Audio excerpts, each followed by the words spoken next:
la femme bu ñu invité woon foofu si waanu plateau bu Sans Limites Arfam ak Ngoné Saliou avancé fa ay kaddu que ni la sécurité présidentielle et primature donc infiltré te enfin mu nekk ay kaddu yoo xam ni itam peut-être kaddu yu garaaw la. sans que nee nga convocation du rek ni yaa def mais des fois mun nañ la woo nga am loo xam nga jàppale si. elle mérite d'être convoquée loolu nga bëgg a dégg. cette dame. kaddu yi nga xam ni itam yëkkati na ko dans l'espace public Arfam et que toujours elle vaque ses occupations. comment est-ce que na ko daal di jàngatee. oui elle mérite d'être convoquée tout simplement. oui bien sûr. bu fekkee dafa ne primature la sécurité bi nekk primature dañ ko la présence dañ ko infiltrer dañ ko infiltrer. certes elle a des informations yoo xamante ne kenn amu ko. vendeuse d'armes la. oui c'est ce que j'ai dit. certes elle a des informations yoo xamante ne kenn amu ko. donc le procureur doit s'autosaisir ñu convoquer ko laaj ko lu mu wax ni fan la ko jëlee parce que man loolu laa gëm boo joxee information boo xamante ne ñi yëguñu ko mais.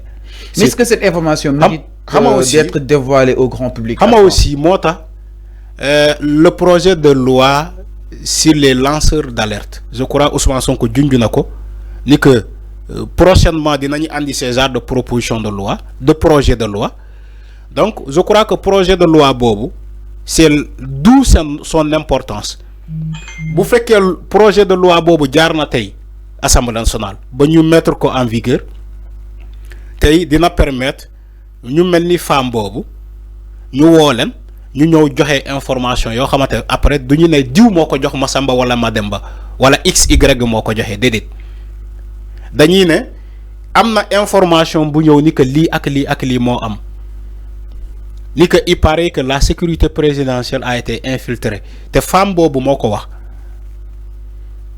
xam nga aussi les enquêteurs là dañoo bëgg di savoir plus nit bu joxe information moo tax ma ne la Abdou Nguer bu ñu ko woowee c'est pas forcément dañ ko bëgg a yóbbu kaso certes Abdou il a des informations yoo xam te kenn amu ko bien sûr man maa ko waxee loolu.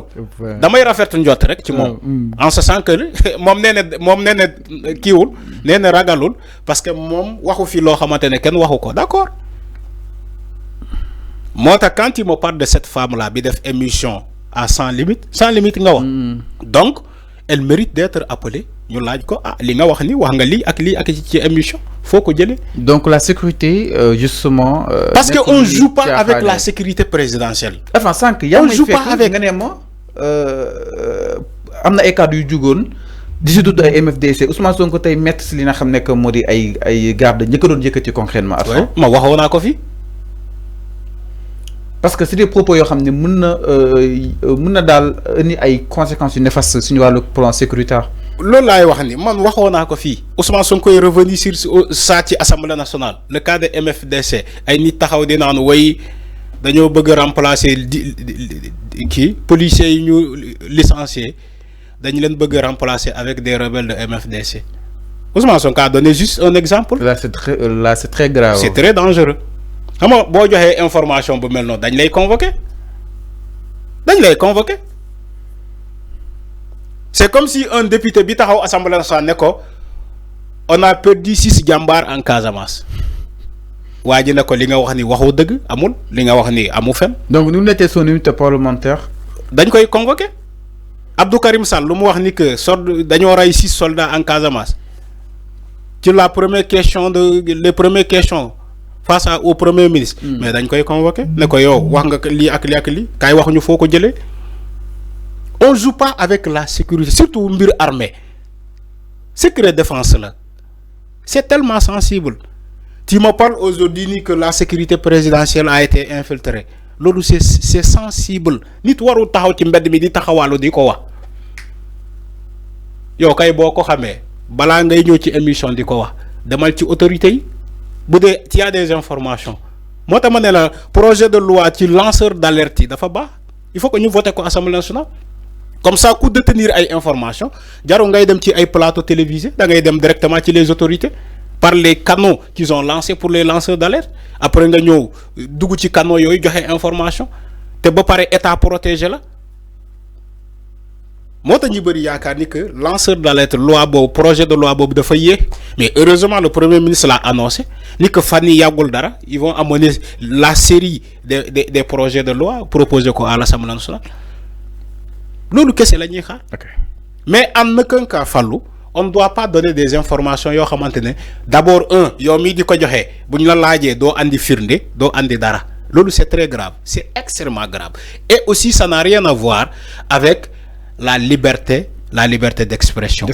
La liberté d'expression c'est pas comme ça. Nous dit la liberté elle est menacée à fond parce que dans les sambi dans les dal comme Ludo, c'est-à-dire ñom japp c'est des anciennes pratiques qui font moy nek ci tank yo non. Wa fallu si la liberté est menacée, ñaata émission ñoy am au Sénégal par jour ci les médias.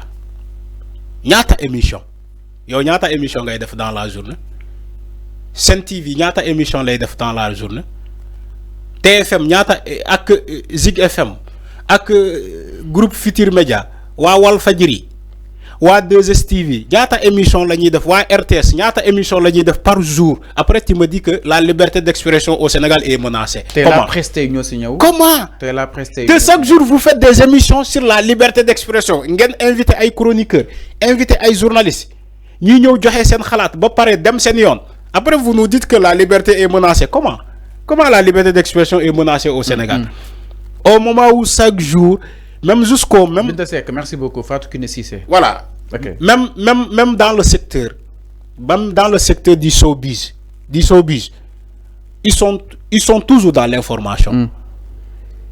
Je crois le samedi passé. Ouais, c'est un buzz. Voilà, buzz. Je crois le samedi passé, à mon ben concert ici c'est fille. OK. Bu Wally Seck.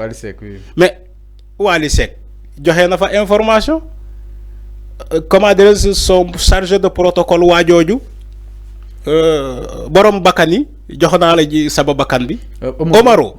Mais taxaw nañu ne sénégalais yi ñëwoon foofu ak dëkk bi nu mu dëgëree ngeen may ma lii kii ne ko ne Omaro ne leen Jomaay moo ne dëkk bi dafa dëgër mais loolu du ay information kan moo leen jàpp kan moo leen convoqué.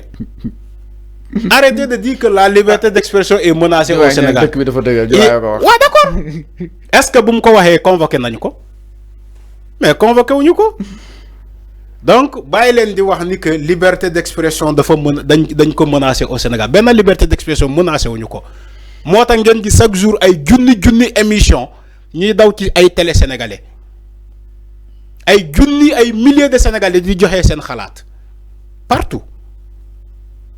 Bàyyi leen seen caaxaan yi bugguma diw du tax nga koy sosal baaxul bugguma Ousmane Sonko léegi dama koy sosal pourquoi nga koy sosal parce que buggoo ko non c'est pas comme ça Ousmane Sonko lu mu am as tuuti yàlla moo ko may. fàttali na ko tey Assemblée nationale.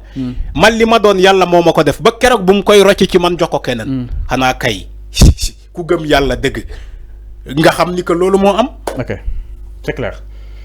mi ngi noonu par rapport ak li nga xam ne que moo di mbiru Fatou Kiné Cissé en tout cas nag depuis la convocation de Abdou Nguer ba tey débat aussi mi ngi tourné autour si moom kañ lañ koy wóolu ak aussi kàddu yi nga xam ne tam yëkki na ko jëmale ko si li nga xam ne que moo di la présidence et la primature avant ñëw si benn ponk sans plus tarder du côté de la régie avant dañuy ñëw si diggante ak ministre de la justice ak